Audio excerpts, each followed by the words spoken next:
Samara va aimer cette émission. C'est sa première fois de passer peut-être dans cette émission sur les antennes de Familia. Oui. Votre sentiment ce matin, M. Kondé? Vraiment, mon sentiment ce matin, c'est d'abord vous remercier et d'avoir m'invité dans votre studio pour laisser ma trace effectivement dans cette émission qui est la culture et tout ce qui concerne la culture. Je pense que ça, c'est votre préoccupation. Et là, je suis très, très ému ce matin d'avoir participé à cette émission. Voilà, Monsieur Kondé, je suis très ravi. Ma toute première question, Oui. parce que nous commençons par ça. Je vous connais déjà. C'est qui Amara Kondé, d'abord? Et voilà, c'est une très belle question parce que dans toute chose, il faut la connaissance. Voilà. Et vous avez bien fait de poser cette question. Moi, c'est Amara Kondé. Je suis encore jeune étudiant à l'université Symphonia de Conakry, département des sciences politiques, aux facultés des sciences juridiques et sciences politiques. Et donc, j'ai commencé mon cursus scolaire, comme vous pouvez le remarquer, sur la quatrième de couverture de ce document, donc à l'école primaire franco-arabe de Madina Koro. Et c'est juste après 6 années dans cette école. Et mon père va m'inscrire à une école toute française, l'école primaire Madina Koro, donc où j'ai décroché mon examen d'entrée en 7e année. Et je suis plus orienté à l'école collège Morphilian Diabaté de Quincan, où j'ai effectivement franchi l'examen national baccalauréat unique. Et j'ai décroché mon bac, c'était en 2020. J'ai été orienté directement à l'université de Conakry, Sophonior, au département des sciences politiques. Donc c'est un peu ce que les auditeurs doivent comprendre, doivent savoir sur Amara Kondé en tant que ma biographie.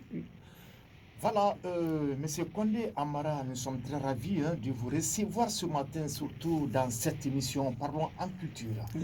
Alors, c'est Familia qui vous reçoit ce matin. Votre impression, Familia FM, depuis quelle année vous l'écoutez? Bon, mon impression, ma première impression d'abord, c'est que j'ai plusieurs fois écouté Family FM, donc sur cette fréquence, 105.3. Vraiment, c'est une très bonne radio parce que la radio aussi, sa qualité, c'est reconnaître effectivement certaines émissions. S'il y a des émissions pareilles comme ça, comme la culture, je crois que c'est à travers même ça nous allons aimer Familia FM. Et ça va nous donner encore plus de motivation pour écouter cette radio et que tout ce que nous racontons dans cette radio et que c'est des bonnes choses, c'est des choses qui non seulement concernent la société en général et qui concernent plus particulièrement la couche de la jeunesse. Et c'est quelque chose qui est très important. Ça, il faut le reconnaître. Voilà, j'ai d'abord aimé l'ouverture d'esprit de mon invité. Merci pour la reconnaissance. Parlons maintenant du livre. Oui. C'est un bouquet. Monsieur Kondé va quand même nous parler de son document. Mais c'est quoi d'abord le thème du livre? Et le titre de mon document, c'est Un avenir incertain. Un Donc, avenir incertain. un avenir incertain, bien sûr, qui est le résumé dans long titre, comme est la traduction de la maison d'édition. Si le titre de votre livre est un peu long, on va essayer de condenser un petit peu. Approchez-vous un peu. Voilà, on va essayer de condenser un petit peu le titre. Donc, cet avenir incertain est le condensé du titre L'avenir aux espoirs perdus. D'accord. Donc, c'est ça le titre de mon ouvrage. Et c'est le tout premier ouvrage, vous devez connaître, c'est le tout premier ouvrage de l'écrivain Amara Kondé que vous recevez dans votre studio ce matin. Bien, c'est bien parti, Monsieur Kondé Amara. Oui. Ça ne serait pas la dernière question. Oui. Depuis quand écrivez-vous, Monsieur Kondé? Bon, cette ambition d'écriture, je pense que ça m'animait très très longtemps, depuis que je faisais encore le collège. Mais vous savez, de la 7e jusqu'en 10e, le niveau n'est pas encore à ce niveau-là. Et c'est pas tellement élevé, donc je pouvais pas prendre tout mon temps d'écrire un livre en ce niveau. C'est juste quand je faisais la 11e année, donc, franchement, je me suis fixé maintenant cet objectif-là qu'il faut forcément que j'écrive, que je laisse au moins une trace pour la jeunesse africaine. Donc j'ai commencé à écrire dès la 11e année, mais je crois entre 11e et terminale, j'ai pu finir écrire franchement ce bouquin. Donc ça m'a pris quelques années, mais pas tellement. Bien. Alors, c'est bien parti. Et comment vous vient l'inspiration étant un jeune étudiant?